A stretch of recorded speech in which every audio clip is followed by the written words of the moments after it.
Zumba dance കളിച്ചാൽ അതല്ലെങ്കിൽ തുള്ളിച്ചാടിയാലും ഇതേപോലെ മ്യൂസിക് ഇട്ട് ഡാൻസ് കളിച്ചാലും ലഹരിയെ ജനങ്ങൾ ഒഴിവാക്കും, കുട്ടികളൊക്കെ പിന്നെ ലഹരി ഉപയോഗിക്കൂല. ഇതാണ് ഇവർ വാദിക്കുന്നത്. അത് ശരിയല്ല എന്ന് പറഞ്ഞവരോട് ചോദിക്കുകയാണ്, നിങ്ങൾ ഏത് നൂറ്റാണ്ടിലാണ് ജീവിക്കുന്നത്? നമുക്ക് ഇവരോട് ചോദിക്കാനുള്ളത്, നിങ്ങൾ ഏത് നൂറ്റാണ്ടിലാണ് ഈ ജീവിക്കുന്നത്? ഏറ്റവും കൂടുതൽ ലഹരി ഉപയോഗിക്കുന്ന ആളുകൾ ഈ തുള്ളിച്ചാടുന്ന ആളുകളാണ് എന്നുള്ളത് ആർക്കാണ് അറിയാത്തത്?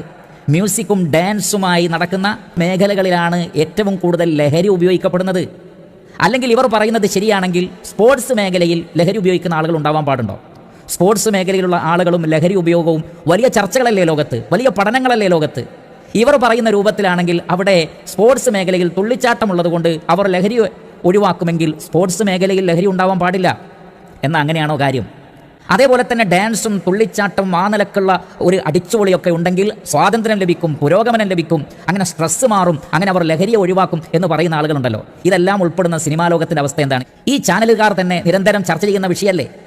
സിനിമാ രംഗത്തുള്ള സ്ത്രീകൾ അനുഭവിക്കേണ്ടി വരുന്ന ലൈംഗിക പീഡനങ്ങളെക്കുറിച്ചുള്ള ചർച്ചകൾ ഇപ്പോഴും അവസാനിച്ചിട്ടില്ലല്ലോ. അതുമായി ബന്ധപ്പെട്ട കേസുകൾ അവസാനിച്ചിട്ടില്ലല്ലോ.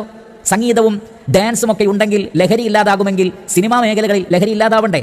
അവിടെ ലഹരിയുണ്ട്, അവിടെ സ്ത്രീ പീഡനമുണ്ട്, എല്ലാ പ്രശ്നങ്ങളുമുണ്ട്. എന്ന് പറഞ്ഞാൽ ആണും പെണ്ണും ഇടകലരാൻ അവസരമുണ്ടായാൽ, ഡാൻസുകളും പാട്ടുകളുമുള്ള സാഹചര്യങ്ങളുണ്ടായാൽ അവിടങ്ങളിലൊക്കെ പീഡനങ്ങളുണ്ടാകും, അവിടങ്ങളിലൊക്കെ ലഹരി വർദ്ധിക്കുകയാണ് ചെയ്യുക, ലഹരി കുറയുകയല്ല ചെയ്യുക. അതാണ് അനുഭവങ്ങളും പഠനങ്ങളും ശാസ്ത്രീയ പഠനങ്ങളും തെളിയിക്കുന്നത്.